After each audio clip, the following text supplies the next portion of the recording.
all of you have seen a guitar, okay? 6 strings, a number of little lines on the neck called frets. Well, when you look at a guitar, there are only so many combinations of chords and notes that you could put together that actually sound good. However, creativity makes it possible to do so many different songs. Did you know that the same chord progression is used in Paparazzi by Lady Gaga and Journey's Don't Stop Believin'? They're the same, they have the same chords, but it's creativity that allows us to create so many different opportunities. So when you're looking at a product, when you're looking at digital applications, we all are working with similar ideas: buttons, text, menus, drop downs, spin buttons, all kinds of things. But using creativity, we can create such amazing, enjoyable interactions that everyone can use, and it can be a lot easier for everyone. So how can we all play a role in using our creativity in our roles? Let's get started.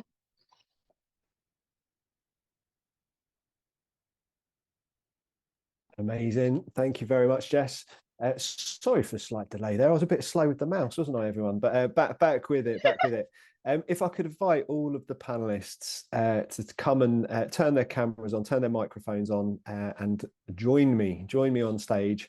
I'll stop sharing my screen, so hopefully you can see everyone in full HD. So thank you all very much for joining us today.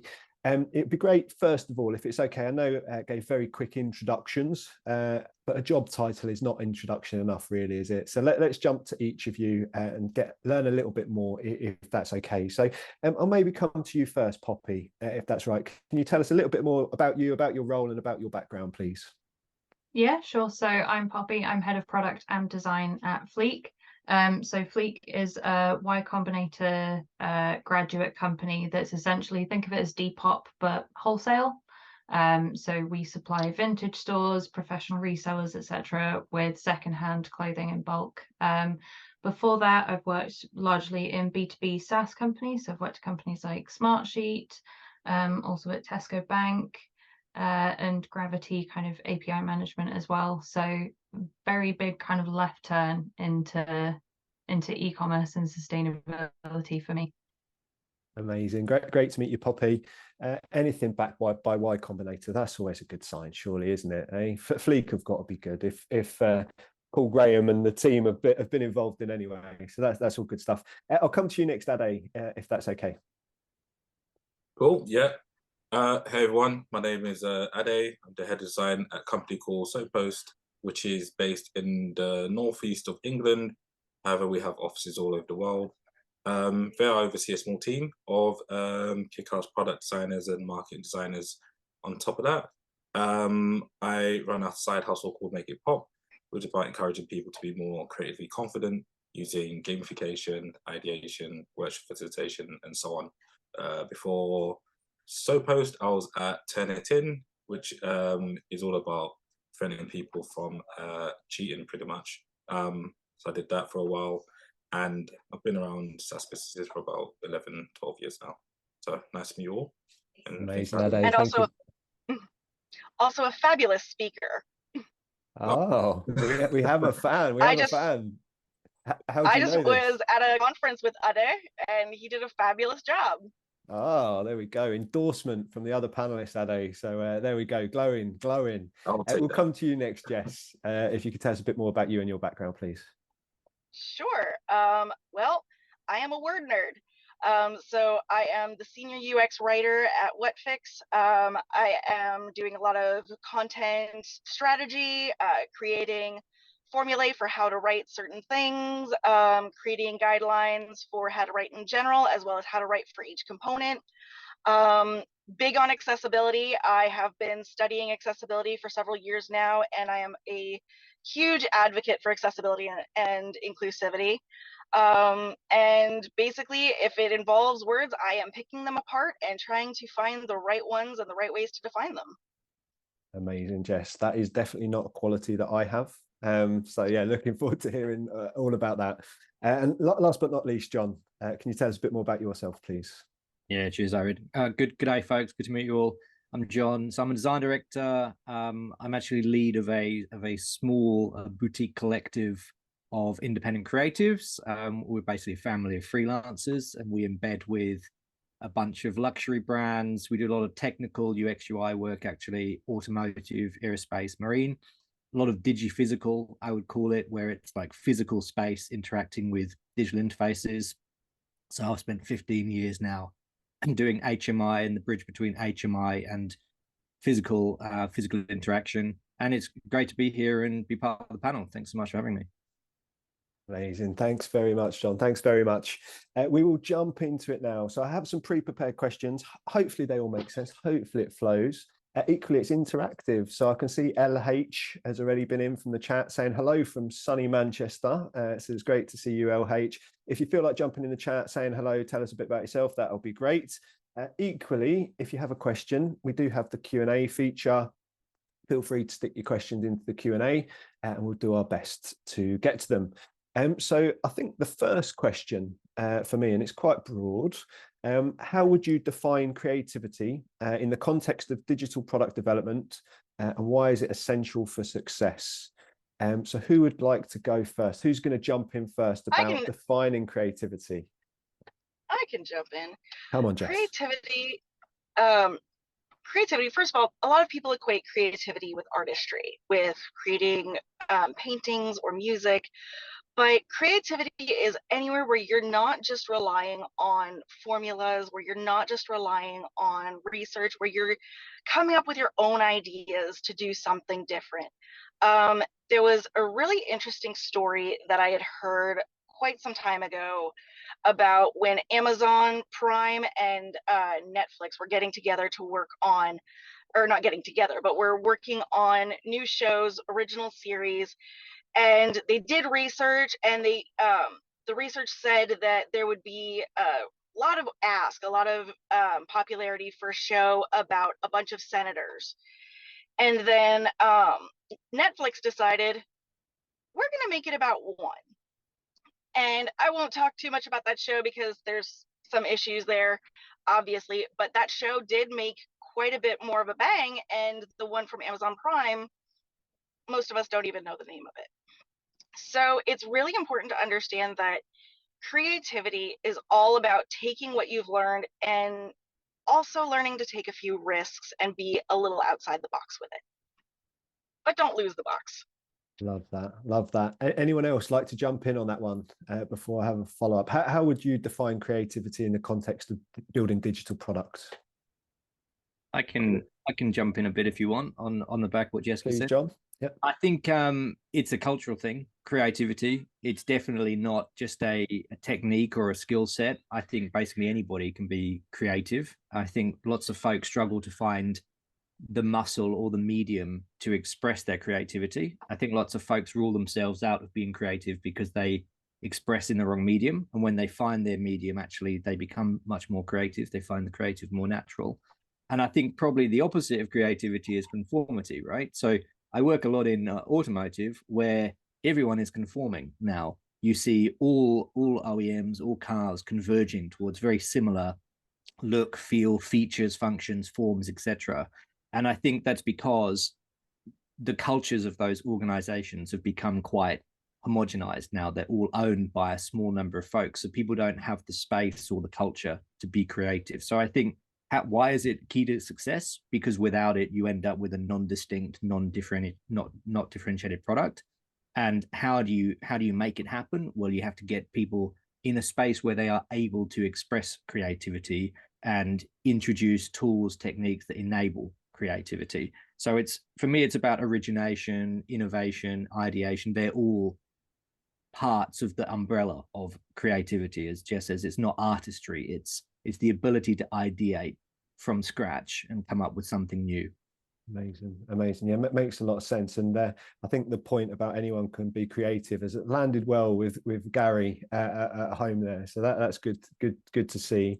I guess carrying on from that, and I'll come to you, Ade and Poppy, now about this. But I think something John talked about there was, pushing the boundaries, and you want to be creative, but then there's some conformity. And he's used the example of the car companies. And how do you strike a balance between pushing boundaries of creativity, but also ensuring that a product remains user-friendly, accessible, wanted by the people that are buying it potentially? So how has anyone got an opinion on how you strike that balance? I'll maybe come to you, Ade, if that's okay. Sure. Yeah, I love what Jess said about the difference between being creative and being artistic. There's a differentiation between them. And John, talking about culture, and talking about conformity, which is where we're going with these questions. I think creative confidence goes a long way, which is, believing your ability to create change, and then also being quite a strong critical thinker, being able to do the research, get to know your audience or who you're designing or creating for, understanding their wants and needs and finding opportunities in there goes quite a long way as well. Being in a safe environment where you can try new ideas, and also being able to listen to feedback would help you be more creative and innovative. That it's complicated though. We are, as creatives, we've come along with what I say the tada. We always come along with the solution without really considering the problem for long enough. So when we'll talk about being creative, we shouldn't be thinking about it in the sense that we should just go off and run along with our ideas. We still need to bring everyone that we're creating for along for the ride. Absolutely. And I could add on to that where it's important to not just do one round of research, but rather, you do your discovery research, figure out what they want. But a lot of times users will be better at telling you what the problem is. And then when they tell you what they want, take that with a grain of salt. Think about that critically and get creative, because you can go outside what they want to find what they need. But you want to test that to make sure it actually matches up.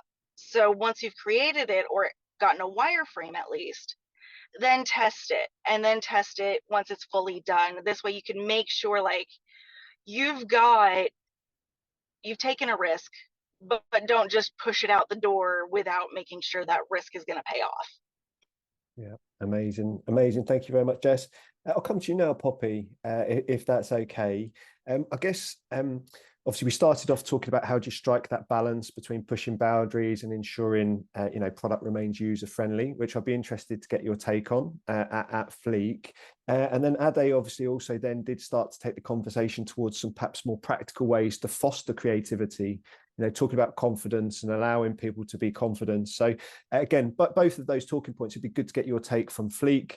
How do you strike that balance between pushing boundaries and remaining, a user-friendly product? And then also if you could speak a little bit, how you encourage creativity at Fleek, if that's okay. Mm-hmm. Yeah, sure. So, I mean, to the first point, what I tend to find, especially in sort of industries like e-commerce, where these are sort of types of tools that we use every day, both as consumers and sort of as designers, I would say that familiarity can be really comforting to users. So I think there's a lot to be said for user friendliness about I think we can all find that sometimes it's easier to be creative and push the boundaries if we have a few kind of guardrails in place, or sort of it's not a completely blue sky brief. It's, this is what we want, this user journey or this kind of flow. Being able to push the boundaries of those guardrails is sometimes what I find to be much easier to be creative within those confines, rather than just go nuts, like blank page. That's terrifying to a lot of us. So I think moving within that familiarity, whether that's a checkout process, browsing, searching, discovery, can actually be really freeing, because it allows you to kind of say, okay, well, this is sort of a recognized pattern. Why is that? Is this an area where we do want to push it, or do we want to sort of stick to the status quo in terms of kind of what users expect, because then it's not going to be sort of a new learning experience for them. And then the second part of sort of that discussion point, I fairly recently had an offsite in India with a group of engineers at Fleek, and everybody's heard the whole, oh, I'm not a designer, don't judge my drawings in this workshop. It's just people get very kind of self-conscious if they're not within a creative role. They go, oh, but I'm not a designer, I'm not artsy, kind of thing. And you really have to coax that out of them. I find that having super technical people in the room when you're doing things like whether it's a design sprint, I like to kind of chop up a design sprint into the individual activities and host them as workshops. I find that they'll think completely different to us. They think laterally, they think logically, but giving them the permission to have that sense of play not only kind of motivates them within their day-to-day, but also just yields really, really interesting results. Amazing. Thank you very much, Poppy. Really interesting talking points there. And I think we can build on that with the other panelists. But just quickly, I will go to the Q&A because the top question there from Layla links very closely to obviously what we're talking about there. And part of it you've answered 100% already, Poppy. But if I just read out Layla's question, we'll come to the other panelists and get some further thoughts from them. So Layla's question is, what steps can we take in the workplace to foster and create creativity? By the sounds of it, obviously Layla is from a more technical background working in data science. Do you assign time to it? How does it work? So you've talked about booking in workshops, cutting up your sprint and stuff like that. But do any of the other three panelists have anything else that they could offer for Layla's question there? I can. You go. No, you go. Oh, come on, boys. This is too polite. I said at the start, we're going fight for to it. the death. I can give two, but I'll keep them quick so they can jump in. One is Perfect. technical and one is operational. I always say, ask folks when they communicate to do it in a storytelling manner, because I find when you go into any technical environment, whether it's development, engineering, everyone talks in very functional terms. And I always say, when you're describing the work that you're doing or the ambition or the vision you're trying to achieve, tell it like a story. Because when you do that, you put people into a creative mindset and they suddenly start to express, they think differently. People then reflect their own stories on top of it. Totally changes the way you form a vision when you do it in a storytelling way. Second one is more operational, introduce innovation time. And I've done this quite a few, again, tech-heavy organizations, just cut out a 10% allocation of the entire team's time, whether it's a half day on a Friday every 2 weeks, or whether it's an hour every day out of the workday, and it's just pure play time. It's innovation time. You can guide folks with a bit of a brief, but you just let them explore. You let them creatively evolve an idea, and you don't penalize or comment on whether that outcome is good or not. You just allow people to express. Those two things, when you introduce them, I found make a big difference. Amazing. Thanks, John.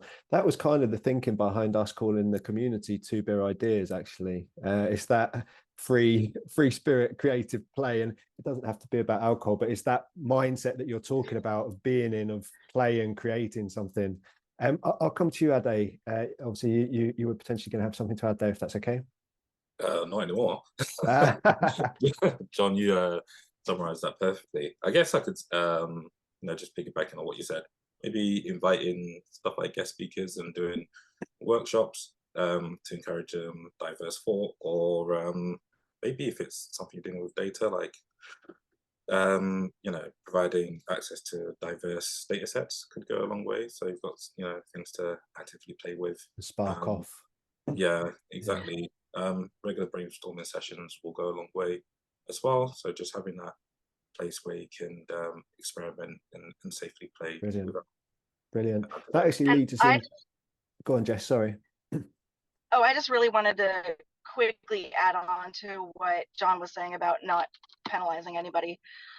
Really be cognizant about how you say like something might not make sense or may not work, because if you just shut someone down, they won't want to come forward again with any creativity. And even if you have the best of intentions, when you shut someone down, again, you stifle that creativity. So really be cognizant about, instead of saying like, oh, that's not right, say, well, maybe we need to dig into that a bit more. And while in my experience, that hasn't worked, maybe we need to look at it from an angle, but you're on an interesting track or something to that effect. Because I've been shut down in the past, and I know how it's just like, well, now I don't want to speak up. And you don't want to, when you want to create a creative environment, be very cognizant of that. Amazing. Yeah, Yeah. great point. Great point. Come on, Poppy, sorry. Just to sort of add a little bit of contrast to what John was saying, I've sort of been in organizations where it has been part of the company culture to have that 10% creative time, and it's amazing. But you know, anybody who's worked in a pre-seed or seed stage startup knows that you say, you know, can I have 10% of my time to work on, to sort of really foster that creativity. It's more of kind of a long-term benefit that the company will get, and it's just not kind of on the book. So one thing that I found to be really effective is if I have 30 minutes worth of meeting kind of agenda, I'll book a 45-minute meeting and reserve that last 15 minutes. So try and sort of drip feed it in if it's something that isn't kind of as sort of openly appropriate for the stage that the company's at, let's say. Yeah, amazing. Yeah, very practical. Let me just add one caveat on this though, because I actually did some research around this recently, looking at tech startups and when they found their product market fit. So what journey they went on between starting to build a product, launching a product, and it actually finding, you know, like scale, hitting the tip point. And there's quite a long time there in nearly every tech startup that you look at. People think, you know, guys like Uber, they launch and immediately hit success. It's not that way. They take actually 2-3 years normally to go through very different creative innovation paths before they actually find the product that everyone goes, yes, that's what I'm waiting for. How do they get there? Well, that is the confluence of lots of people with lots of different ideas in that kind of creative time going, well, what if we try the product in this way? What if we spin it out that way? Slack, for example, they started by building a game, right? And then they went, actually, we need a chat to help people engage with this game. And of course, the chat part became successful. That was a left field idea that came in from that kind of 10-20% of eclectic thinking. So I actually think I would challenge a little bit, Poppy. I think at any stage of a business, you know, from the day that it opens its first product, any day that you allow that innovation time, shortcuts you finding your true place in the market where you're filling a customer gap.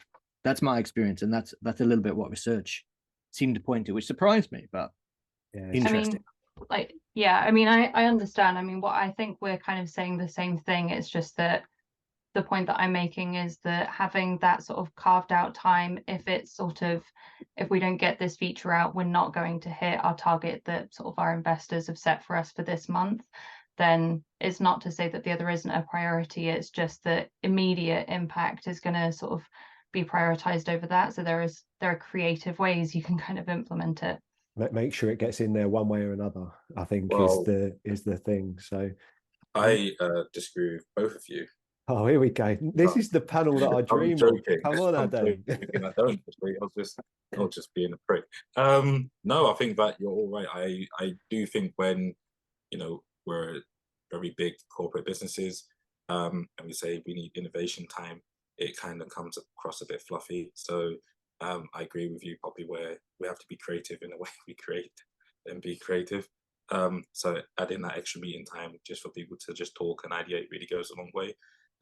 But also agree with you, John, where it should be quite, you know, it should be part of the foundations of any business, and it should, you know, if they want to be successful. But it's just a balance at the end of the day. Yeah. Makes a lot of sense, and thank you. And I love the point you were making there, John, about how many companies, you know, started in one path and then through the creative process there's pivot and end up somewhere else, and that's where they get the fit. So I love hearing about those stories. I will jump to the top question there from Audra, because again it's very topical at this point. Audra's actually my sister-in-law, so hi Audra. Hope Josh and Martha are both very well. Audra is asking, I'd just like to use this for family time, if I'm honest. It saves me driving and catching up. Audra's question, how important is being given the space to fail in creativity I'd love to hear more about this. And I think also you've touched on different personality types when it comes to being creativity. You know, some personality types will throw stuff out there, fail, fail, fail, keep coming back. Other personality types aren't suited to that. Everything has to be perfect first time. So again, if you know, I could come to one of you about that, you know, talking about failure in the creative space, how you view it, how you support your team with it, just generally what your opinion is about being given space to fail in creativity. So who would like to take that one first? I'll go because my voice is soothing. No, I think that it's extremely important. I did a talk last week in regards to creativity, and I'm trying not to repeat the same things I said because I know someone in the audience, Lisa, was listening to my talk, so I don't want to sound like a broken record. But yeah, I think it's extremely important to have the freedom to experiment, and yeah, giving a space to fail, because failing encourages learning. You take from your failures to learn what you did wrong and how you can improve in the future. It also fosters resilience. So, you know, as an individual, makes you more confident, and encourages like a growth mindset. So I think that it's extremely important to have a space to fail creatively. I could go on about it, but I'll let you answer. Amazing, amazing. Anyone else like to add to that? Or has Ade covered things there? I can give it a bit of a perspective on it. I think I would say the failure to innovate in most large businesses, particularly ones that are not creative by default, so engineering businesses and construction businesses, for example, that failure comes from their avoidance of risk and their avoidance of the fear of failing 100%. And that's what traps them in inability to launch new products that small startups can do much more agilely. And it actually ultimately leads to the death of those businesses when the market moves beyond what the company understands of the market. How do you counter it? Well, you have to find a process by which you can fail very fast. That's the key thing. And that's where your design sprints, where the process of agile, I think, add a lot of value. You know, agile gets a bit of a bad rap in some places because people have experienced it and failed too much, and so they've said the risk was too high. But I think if you can put sprint formats in that allow people to go from zero to success or failure in a very short period, like 1 week, and then if the failure kicks in, you just start the process again, do a second one, do a third one, and you're accelerating that failure, then it's very productive. Yeah. If you don't have that speed, like velocity of failure, and it takes you 6 months, that's where it creates all of the tension, I think. So I agree with everything Ade says, but make the failure happen fast. Yeah, fail fast. We love that. We love that. I will change tack slightly. Obviously, the world has changed slightly over the last few years. There's a lot of remote work. I've spoken with several people that feel that, you know, in-person time is necessary for creating and for ideas and stuff like that. Equally, there are a number of companies that are 100% remote, and people are working from all over the place. So I was just wondering, you know, with the increase of remote work, you know, is there anything that you would recommend for teams to maintain creativity? And you've talked already a little bit about booking it in and having time and that type of stuff. But, you know, it'd be good to get your thoughts on remote work within the creative space. Does anyone have an opinion on that one? So I have been remote in some form or another since 2019, and to be honest, have no plans to go back to sort of full-time in an office. Yeah. I just find that for me, it's sort of my best environment. But I think there's a few different things that I've tried for teams, and I'd say number one, it kind of depends on the culture that you already have within your team. Some people prefer to do a lot asynchronously. Some people like to sort of have areas where they don't talk about anything work related. It's kind of water cooler meetings, if you will. There's been a few things that I've done in the past with teams that I've managed, including Airbnb experiences. A lot of them are actually virtual. That started within the pandemic and I think has carried on. So we did a tour around a farm and met some alpacas. We've also done cooking classes together. So there's an organization called My Grateful, where migrants do cooking classes remotely, and it allows them to work on their English skills whilst also bringing your team together to sort of cook something together from a different culture. So I'd say there's a lot to be said for having times where you don't talk about anything work related or even creativity related, just sort of connecting as humans. It can be quite easy to forget that these are sort of people with lives beyond kind of their webcams and their screens. So I find that then kind of helps when it comes to sort of collaborative work later on, because we're much more empathetic towards each other. Amazing. Thank you very much, Poppy. Absolutely. Would anyone else like to anything else to add on that one, Jess? Just that there are a lot of ways to look through it. And again, like what Poppy said, making sure that you work with your team to figure out where really having those kind of creative moments. And, you know, being able to connect with your coworkers outside of just talking about work does create that empathy where you're much more open. And I do agree with that 100%. Amazing. Thank you very much. Thank you very much. Keeping the conversation going, I will change tack slightly. So there's some great questions in the chat, which I'll come to, and they jump around a little bit. And the people at home, if you want to upvote any questions, that would be great. I'll take the one question in the chat from Gary, and then I will change direction a little bit in terms of the questions that we're going with. But again, talking about working with others, working in teams, finding time for creativity, very practical points. Gary's question is, in the real world, and that's just been upvoted and I've lost it. In the real world, how do you get leadership who doesn't care about the process to get out of the way of the process, to not stifle creativity, to not put too many guardrails in place? Gary says he's been working on this for 25 years and hasn't quite cracked it yet. And does anyone have any ideas? So if one or two of you could speak to that, you know, dealing with perhaps non-creatives, dealing with leadership to make sure that you're given the space to do what you need to do. So who would like to take that one? I'll jump in. I mean, Poppy, you go. I can just Poppy, start then off Ade. with a brief one. So when I was sort of running those sort of workshops during an offsite with my team, then we had the CTO and various other stakeholders involved. I think it was really important to set the parameters before the meeting and kind of try to, in quite a careful way, lay down that, you know, I'm going to need you to trust the process a little bit. You know, if you do have concerns, I'd love it if you could sort of leave them till afterwards, but I'd like you to watch this unfold so you can kind of see where I'm coming from, sort of thing. So really being specific and setting expectations before the session, so that during the session, if they do sort of want to say, okay, well, no, actually, I'd rather if we did it this way, or so on and so forth, then it's very clear that, okay, no, we had this agreement kind of beforehand. So I found that to be, it may have seemed like overkill, but it definitely helped during the session, because I was able to be bad cop, as I call it, kind of within the session to keep things on track. So be very strict about just how free thinking we were going to be in the session. Amazing. It sounds almost like leveling the playing field, you know, stripping the seniority out of it. Yes, you're the CTO. Yes, you make many of the big decisions within the organization technically, but in this space, we're all level playing field. So yeah, this is my house. This is my house. Yeah, it's level apart from Poppy. Poppy is the queen. So yeah, I'll come to you, Ade. Yeah, I 100% agree with everything Poppy said.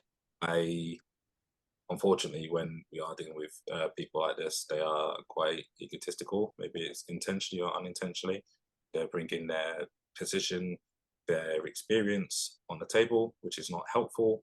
So I will do exactly what Poppy said, where I'll set the expectations and objectives very clear before the session. I also try and get their hands dirty as well. It's very easy to just have your hands, you know, arms folded hypothetically and just say, no, this isn't going to work. But I always like to back things up with data and reasoning. So if they disagree, I'd like them to accurately explain why they disagree. It's something that I don't think I'm ever going to be able to solve, because people are different. But I find just being very clear in my communication and open to ideas goes a long way in the short term. There's You know, when I'm working with, for example, CFOs, and they're on the table, yeah, personally, I'm like, why the fuck are you here? But I invite the conversation, and with that, they sometimes have really out-of-pocket ideas, and try and get everyone to respect those ideas and work and incorporate into what they're doing. Sometimes it works, sometimes it backfires. Amazing. Thanks, Ade. Communication is Yes. key by the sound of it. So yeah, over to you, Jess. But also, just be aware that, like Ade said, there is no one size fits all solution because people are different. And there are some people that are very inflexible, some people that are, going to be kind of stuck in that, like, this is my level and I'm not going to go to your level. And don't take that as a failure on you. It just means that it's time to pivot and figure out some different solutions and different ways to approach the issue. Amazing. Thanks, Jess. It turns out being creative is being a mediator and a counselor and working out how to deal with people. So yeah, all good, all good. Yeah. As mentioned, I am going to change tack a little bit. So you've gone through all the workshops, you've come up with these ideas, you've got some, concepts that you're taking forward. You're actually starting to make some changes within an app, within a product, whatever it may be. It'd be good to hear from each of you, how you approach that. How do you measure the impact of creativity on user experience? And that may be, as I say, a product. It may be in terms of UX, maybe in terms of words, Jess, when we come to you, but is there a way that you approach, or a methodology or metrics that you look to measure creativity and measure success? I'll maybe come to you first, John, if that's all right. I'll come to John first. I kept John quiet on the last one, and then we'll fire around from there. So over to you, John. Momentum is the only metric actually that I care about when you are measuring creativity or launching a product. Both the same. Momentum could be momentum externally in the market. Is the product getting scale? Is it getting feedback? Is it getting criticism? That means people are engaging with it. Momentum in the business. Are people sitting up, giving you space, giving you resource, giving you budget because they see the success that it's going to create? And if you don't have momentum, then you can never, in my view, deliver something successful. And the hardest challenge in creativity, I think, is getting momentum. Once you have it, it's like a train. It just powers through the station and it's unstoppable, and it just becomes faster and faster and faster. So when people say, what should we look at in terms of KPIs for the creative team? I say, is that team at momentum? Are they creating momentum? If so, let them unchain them, let them keep going and add more. If not, find whatever way quickly to boot the momentum in place, get it like kick-started. That's the only thing I care about personally. Amazing. Thank you very much, John. Has anyone else got anything to add about methodology or metrics that you look for within creativity within your teams? Jess, did you have something before? Oh, go ahead. So I mean, I absolutely agree with you, John. I like to also kind of take it well, but it's not the only thing personally that I care about. So I've started working a lot more with our data team and our kind of growth team, because, especially in the early kind of scrappy stages, everything kind of has to be tied to company growth. So I look for kind of ways to tie design and kind of product output to that. I found that really marrying together quantitative data with qualitative data is a way that I find a lot of success. So I'll use the quant as the sort of how many people are doing this, how much engagement are we seeing. I'll use that to trigger my kind of why is it happening, how do people feel about it. So I'll use that as the basis for measuring the more sort of emotive led sort of engagement that people are seeing with an experience. So for example, if we're currently redesigning our website, I'll look at sort of the really sort of rigid sort of numbers led kind of data, and I'll start looking for patterns in that. And I think, again, there's a huge opportunity for creativity in that.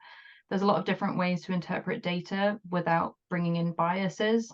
But I think looking to, somebody mentioned in the Q&A, sort of data scientists, people like that, those kind of skill sets that they have, looking to bring those in and say, okay, how would you measure the success of this? And I think in a lot of organizations, everyone you ask is going to have a different answer. So it's about pinpointing the ones that you think are gonna sort of really, really hit the mark in terms of getting to the bottom of what it is that your audience kind of thinks and how they feel about something to then bring you on to the next thing. Amazing. Thanks very much, Poppy.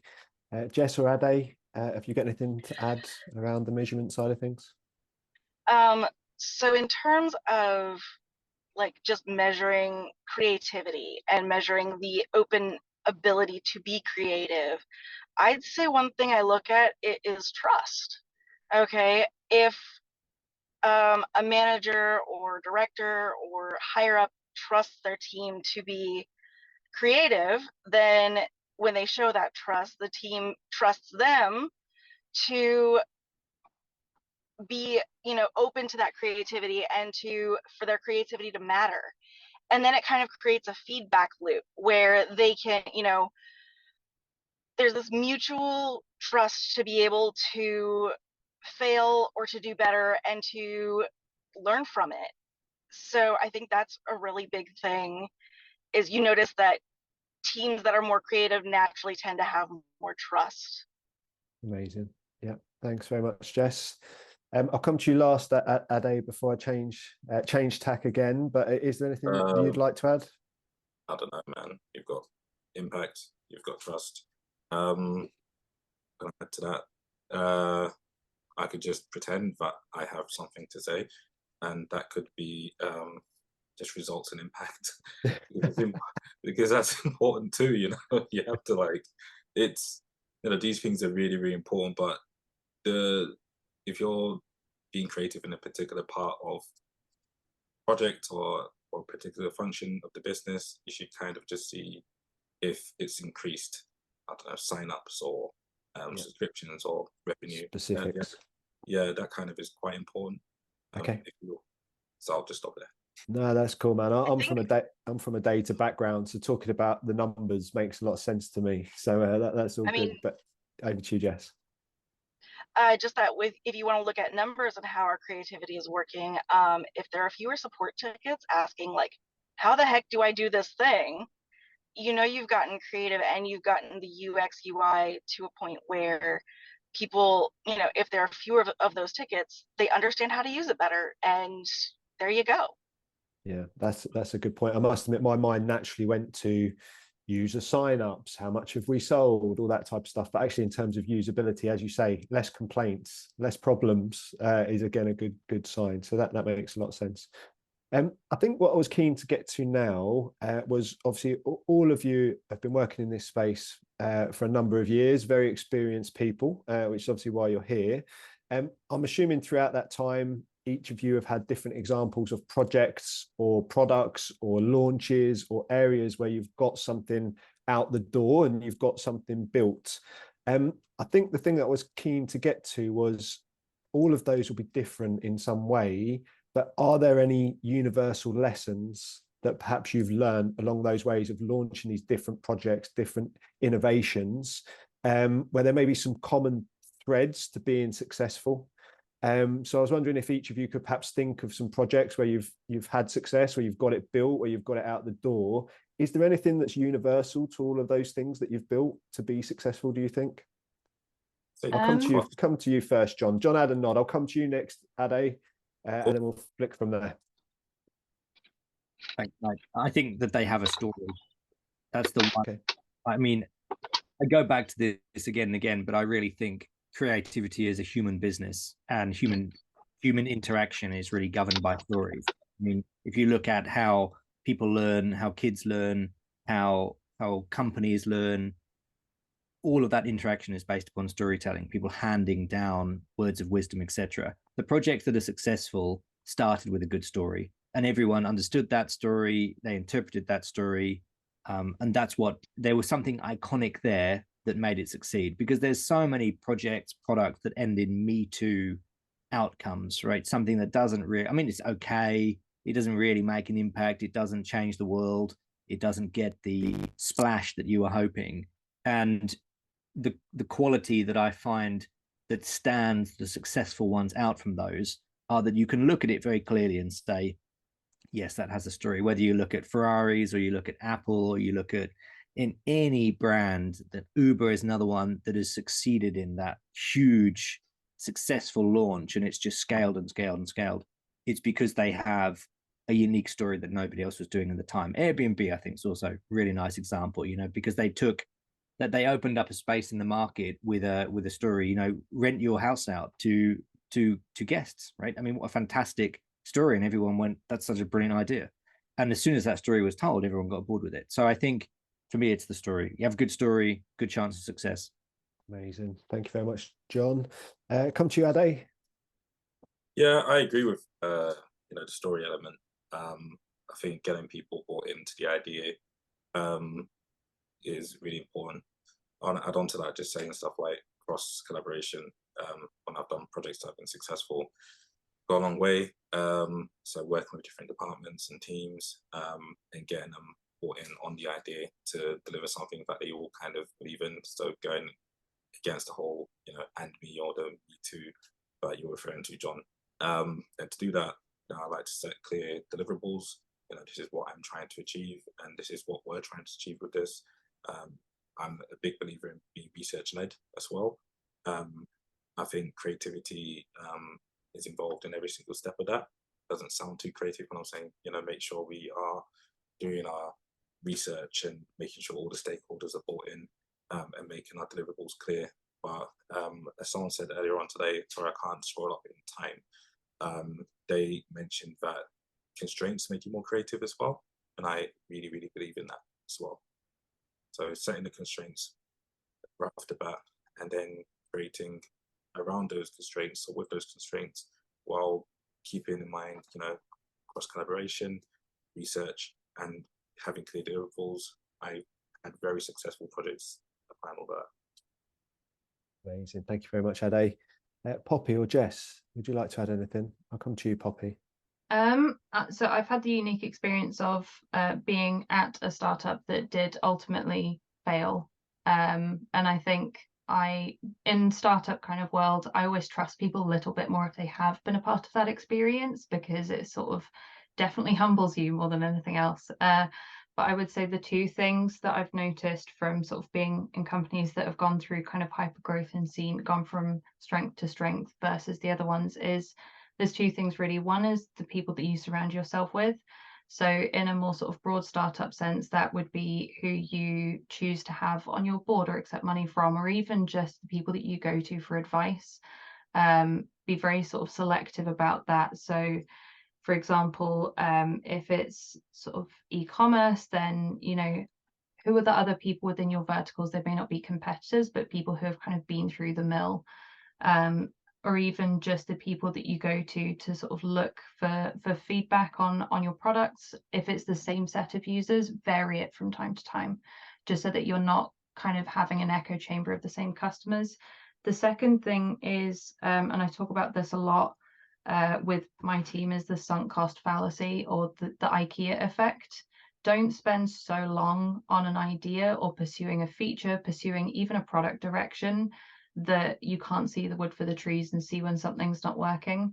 And it's kind of an inherent bias that we have as humans. But then sort of back to my first point, having somebody who will be honest with you and say, look, I know you've invested 6, 12, 18 months in this, but you need to know when to cut the cord and kind of start from scratch. I think that's a really, really valuable kind of quality to have.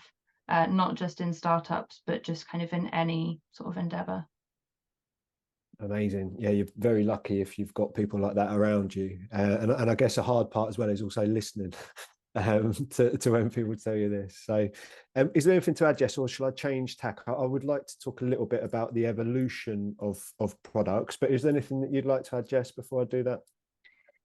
Just real quick, kind of synthesizing all of that, because a lot of you said the things that I was going to say. But the big thing is, when you have a story, boil it down as simple as you possibly can.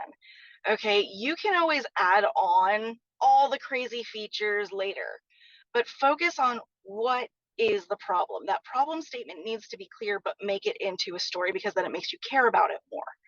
And do the research to make sure that what you've figured out to be that story is actually what the users want. Yeah, Amazing. simplicity, right? Simplicity. That's a key thing about creativity that really triggered something for me. It's a key thing about creativity. It's super easy to make things complex, actually. And lots of businesses deal with always making things more complex, more technical, more advanced, more features, and it's very complex. It's extremely hard and takes a very long time to get to something simple. And I think back to the days where Steve Jobs and Johnny Ive, they launched iPhone, and it was just phone, internet, music in a device. So simple. And everyone just got it. And everyone said, why has this never happened before? Such a simple idea, but just executed beautifully. So simplicity, if you're dealing with stuff that feels complex, probably the customer will find it complex. They won't understand the story, they won't understand the vision, and they won't connect with it. So simplicity is actually the job of creativity. I think get to a really simple execution of an idea that people can. Yeah, man. As Amazing. a wise engineer once said, the more you complicate the plumbing, the easier it is to stop up the drain. Montgomery Scott from Star Trek. Oh, wow. Nerd moment. I don't know if you tried toilet, what was it, non-flushable wipes, that really messes up the plumbing as well. Oh yeah, that does. This is taking a pivot. I love this. I love this. I'm going to show my age at this point, talking about Steve Jobs and simplicity. You remember it because early 2000s, I remember getting the original white iPod, and I've still got it in my drawer, and it's a thing of beauty, and it's literally a click wheel, and it's like amazing. So anyway, what we're going to do, we've got about 6 minutes left. I'm going to talk quickly about the evolution of creative products, and then we've got 3 questions in the chat from Mihail Raf and Sundarasan. We'll jump randomly, fire through those 3 questions, make sure everyone's happy, and then we'll draw things to a close from there. So we've talked about creativity, innovation to this point, about building new things. Obviously, once it's built, it's out the door. It'd be good to talk a little bit about the evolution of creative products that you've been involved in. So, you know, you've built a digital product. How do you ensure it continues to evolve post-launch? What do you think about? Do you have to worry about user needs? Do you have to worry about changes in technology? And what does post-launch and continued innovation of a product look like for each of you? I'll maybe come to you first this time, Poppy. I've jumped on John and Ade quite a bit first, so I'll come to you first, Poppy, if that's all right. Yeah, I would say one example I can give is I worked on the gift cards project at Tesco, which is essentially they wanted to replicate in-store kind of gift card purchasing into an online journey. I would say what really helped us and helped it evolve was we set up a really solid foundation of working practices and how we were going to work together in those processes. We spent a couple of weeks on that, which is actually quite a long time, but it paid dividends later on because then during the pandemic, that same working group were able to pivot the product really quickly for it to be something for volunteers to get groceries to vulnerable people. And I think if we hadn't spent that time up front making sure, okay, how do we want to work together? What are our ceremonies, our kind of rituals going to be? If we hadn't done that, I don't think it would have evolved as quickly or been as successful. So I would say it was obviously we didn't predict at the time that it was going to need to evolve on a dime, but the fact that it was able to, I think I could put down to the working processes of the team. So I think how you work is really, really pivotal from my experience in allowing products and features to evolve and sort of the teams around them. Amazing. I think that's going to be a big takeaway for me from this panel is that being creative, there is also a lot of practical elements to it, setting boundaries, setting frameworks, having ways of working to be successful. So I'll maybe come to you, Ade, if that's okay. In terms of evolving products, you know, how have you seen it? How do you work? How do you make sure that products continue to evolve once they're launched? Similar to what Poppy said, I'll just add on. Yeah, I just feel like keeping, you know, on top of what people are saying about the product and what they're asking for. As you said earlier, John, with Slack, you know, start off as a game. If they didn't listen to their audience, they would have failed miserably. But now they're more successful than they can imagine from a product that I didn't initially see. Sometimes, like these conversations here, with no fault of my own, products tend to take a really weird pivot. And just listen to the people you're designing for and making sure that you're giving them what they're asking for while meeting business goals. So that sounds good. Really nice type feedback loop. So I am conscious of time. I'm aware I didn't come to you, Jess or John, on that particular question. But what I'm going to do now, I'll jump into the Q&A. There's 3 questions. We've got a couple of minutes. We tried to keep these things to an hour to not take up too much of people's diaries. So I'll yell out the question. I'll just take one answer from one person for each question. So if you fancy it, just stick your hand up. I'll start off with the question at the top there. It's had 3 upvotes. Sundarosan, don't reinvent the wheel has killed creativity. What are your thoughts? Jess, hand up. What are you saying? So I actually had a really good talk that I was listening to at Design Matters, and one thing that they said was that there's a survey of the top 10,000 websites every year, and over 90% of them fail accessibility. Now, one thing that I hear a lot in working with design systems and all is, well, so and so does it this way, everyone else does it this way. Well, the way everyone else does it may not always be right. So you really need to look at, are we doing this because everyone else does it, or are we doing this because it's the right thing to do? Fantastic. Thank you very much, Jess. Question from Raf. How do you create a culture of creativity and innovation beyond workshops and set times in diaries? We've touched on little bits of this throughout the panel, but if anyone would like to speak specifically to Raf's question, I would take a hand now. No hands. No hands. Sorry, Raf, man. I've done my best for you. I think in terms of that, we have covered a lot of this throughout the session. So hopefully you've picked up your answers as we've been going. And then the final question from Mihail. Mihail is a software engineer. Lucky Mihail, but you guys have obviously tempted him to move across to the creative side. And he's asking if any of you have any advice for people that are in technical roles, who are inherently design oriented, and how to transition into more creative roles. So would any of you have an opinion for Mihail? John, if you hadn't put your hand up, I was going to pick on someone for Mihail's question, but yeah, thank you, John.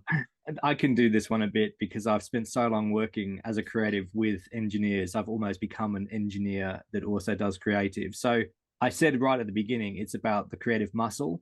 I think you have to throw yourself into every possible creative medium: paint, sculpt, flower design, hair design, whatever. I really think you have to put yourself into every possible creative domain. Try everything that you can until you find something that feels natural, that combines like your technical mind with your creative sense of play.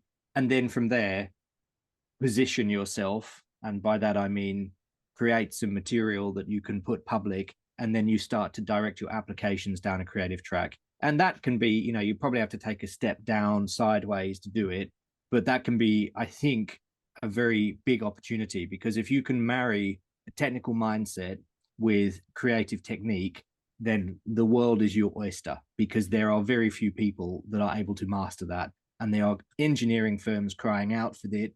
There are creative agencies crying out for the technical part. So just throw yourself into every medium and give it a go. Amazing. Thank you very much, John. Lovely way to end. So we will draw things to a close.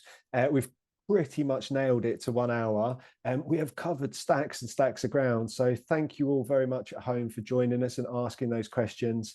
I would like to say thank you to Poppy, Ade, Jess and John for joining us today, giving up their time to come and share with the community.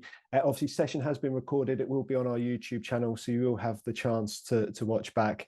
But I will draw it to a close by saying thank you to all very much. Thank you to join us at home, and if you can, check us out next time for a session on inclusive design.